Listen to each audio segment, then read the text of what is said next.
I want to show you how to make some hash browns. Conveniently frozen, ready to cook, but we're going to do it from scratch. And we're going to use this one kitchen tool that I think makes all the difference. So let's go ahead and grab a bunch of potatoes here. Any variety will work. Now, you might think you need to peel your potatoes, but it's really not necessary. So you just give your potatoes a quick wash, and then you need to grate them. And you can use a little box grater for this, or you could just grab a food processor to really speed things up.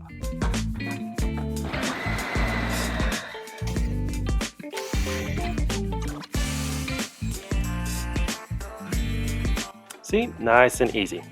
Once you've made quick work of those potatoes and you've got them all shredded up, place them into a colander, and then grab a bowl of cold water. Then place the colander inside the water and let it soak for about 30 seconds, stirring it with your hand, and what this is going to do is remove a lot of the unwanted starch from the potatoes. Doing this will help your hash browns to cook a little quicker and more thoroughly.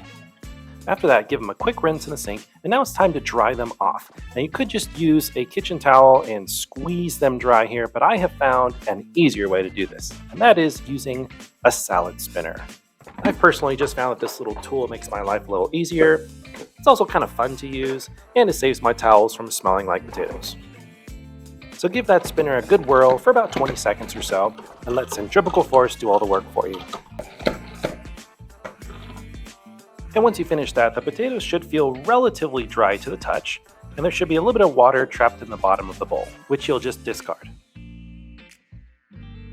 Now these are ready to cook right now if you want to cook them fresh. But if you want to freeze it, grab yourself a baking sheet, cover it with some parchment paper, and then lay out your potatoes. Spread them out. Then you're going to place the whole tray into the freezer for about 45 minutes to an hour, and this helps them to set without freezing into a giant block of potato. This thin layer allows them to break up easily, and then just place it into a Ziploc bag. Get all the air out of it, and then just use your fist to break up any of the small chunks that might still be stuck together. And there you have it, conveniently frozen hash browns ready to go. Now let's cook up these hash browns and serve them up to the kids. All right, it's morning time. Let's make some hash browns. Pan on here. Put a liberal amount of oil inside. If you want your hash browns crispy, you got to put a lot of oil in. And we'll grab our hash browns. And just place it inside. Pop this back in the freezer. I just have a real thin layer here, and we're just going to let this cook undisturbed for about 5 minutes. Now I'm just going to dollop a little bit of butter on this side and season with a little salt. Now normally I'd break this up and use the spatula to turn over, but I'm feeling the flip today, so let's go for it. Oh, almost. All right, so we failed to flip today, but we do have a nice golden brown color.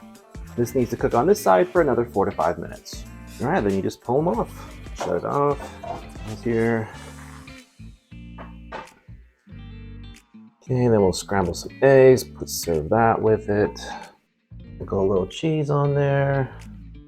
Some avocado. A couple slices of melon, and let's call the kids. Kids, breakfast. Here you go, guys. Thanks, Daddy.